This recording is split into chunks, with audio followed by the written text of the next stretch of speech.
The Democratic Party has been raising more in campaign funding than Republicans in federal races.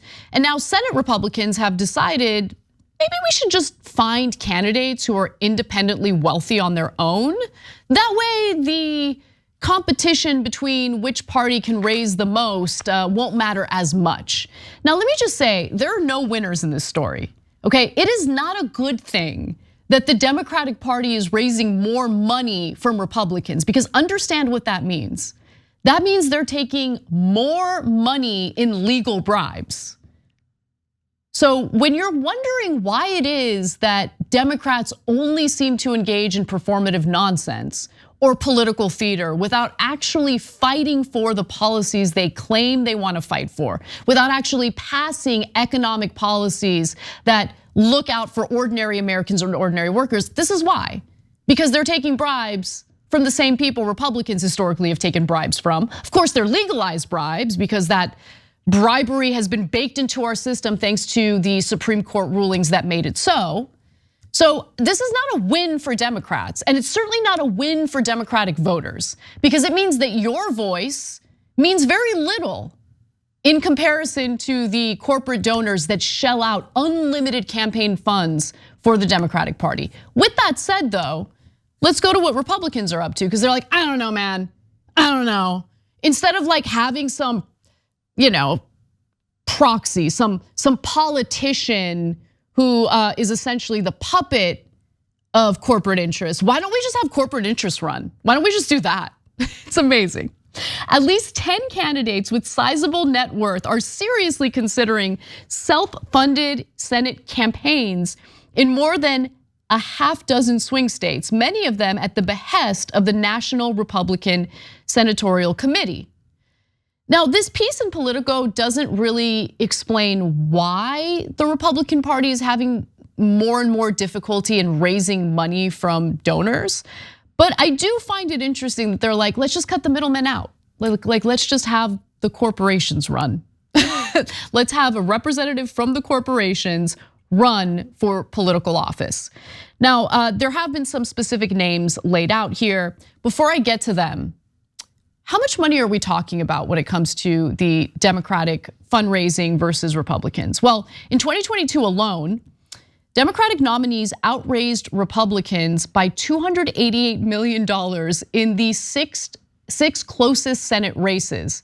Democratic candidates' financial advantage ballooned in 2022, ranging from $110.8 million in Georgia to $77.8 million in Arizona. We're just talking about specific races here. It's unbelievable how much money is traded during the election cycle. Now, potential self-funders for this cycle include Tim Sheehy, the Montana founder of the aerospace company, Eric Hovde, who is a real estate executive in Wisconsin, and West Virginia Governor Jim Justice, a coal mining magnate. So in Wisconsin, Hovde, for example, is a businessman with experience in property development and banking. He's seriously considering taking on incumbent Democrat Senator Tammy Baldwin. He could inject an 8-figure sum into his bid against Baldwin, who raised some $33 million for her 2018 reelection. Other self-funders who are lining up to take on Democrats are the following individuals. So there are 2 self-funders specifically lining up to take on Democratic Senator Sherrod Brown in Ohio. There's Bernie Moreno, who is a car dealer turned tech executive who reported household assets worth tens of millions of dollars, and Matt Dolan, a state senator and a member of the family that owns the Cleveland Guardians. So again, this is not a good development, right? So if you're a Republican voter and you think, I just want my team to win, okay, but at what cost? And what does your team consist of? Because if I recall correctly, the Republican electorate got real excited when Donald Trump claimed that he was gonna drain the swamp. But the Republican Party is making it very clear, no, we're inviting the biggest swamp monsters to run for public office. And these are corporate interests that would typically bribe us But we don't have to worry about bribery anymore because they'll just get elected, they'll self-fund their campaigns, and then our government will be completely filled to the brim with corporate interests rather than proxies for corporate interest. It doesn't make the situation any better. There's more. Dolan, for instance, injected more than $10.5 million into his 2022 bid for an open Senate seat in the state and finished third in the primary.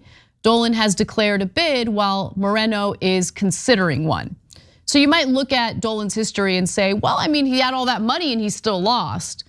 But oftentimes what happens with candidates with no name recognition is they run multiple times. They run over and over again until they build up the name recognition to win. That's the reason why Dolan, after losing, is planning on running again. And apparently he's got money to burn because he had injected $10.5 million in his previous campaign, lost, and is ready and willing to do it all over again. And why do they want to run in the first place? Because they love being able to game the system to their advantage. It's worked out real well for them so far. Now, Karen Taylor Robson, an Arizona land use attorney and developer, is also considering a run for the seat currently held by Senator Kyrsten Sinema. So for those of you who are excited about a challenger to Sinema, definitely don't go with the millionaire attorney and developer. You also have David McCormick, a former hedge fund CEO, oh great, weighing another run against Senator Bob Casey. And then in Michigan, the Detroit area businessman by the name of Kevin Rinke is considering a run for the state's open Senate seat after investing $10 million in a losing governor run back in 2022. So imagine having that much money to burn. Just throw $10 million at an election, lose, and then just be ready and willing to do it all over again. Because that power, should they achieve it, will pay some pretty significant dividends, and that's what they're looking forward to. The problem is we have bribery baked into the system.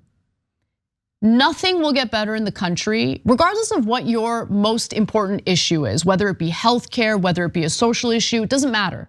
None of those issues are gonna matter to the representatives that we elect as long as those same representatives, as long as those same senators, as long as those same congressional lawmakers are bribed by corporate interests who persuade them to ignore us.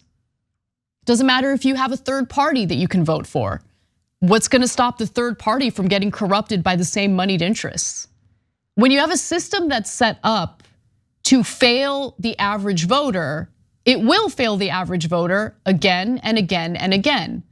You have two parties, and we keep hearing about how, oh, well, we get to choose between two different parties, except are they really that different when they're taking bribes from moneyed interests? You get the same results. Policies that usually lead to deregulation, policies that usually lead to maximized profits for corporate interests to the detriment of ordinary Americans and workers. It happens again and again, and it's part of the reason why, whether you're dealing with the Trump administration or the Biden administration, you're feeling it in your pocketbook and you're feeling it significantly. So it's the system itself that needs to be reformed. We gotta get the money out. We gotta ban individual members of Congress from being able to invest in individual stocks. Unless we root out that corruption, any issue that you care about is honestly irrelevant. You're not gonna get it accomplished. You're just not. Because money is more important to these lawmakers than anything else. Thanks for watching The Young Turks, really appreciate it. Another way to show support is through YouTube memberships. You'll get to interact with us more. There's live chat emojis, badges.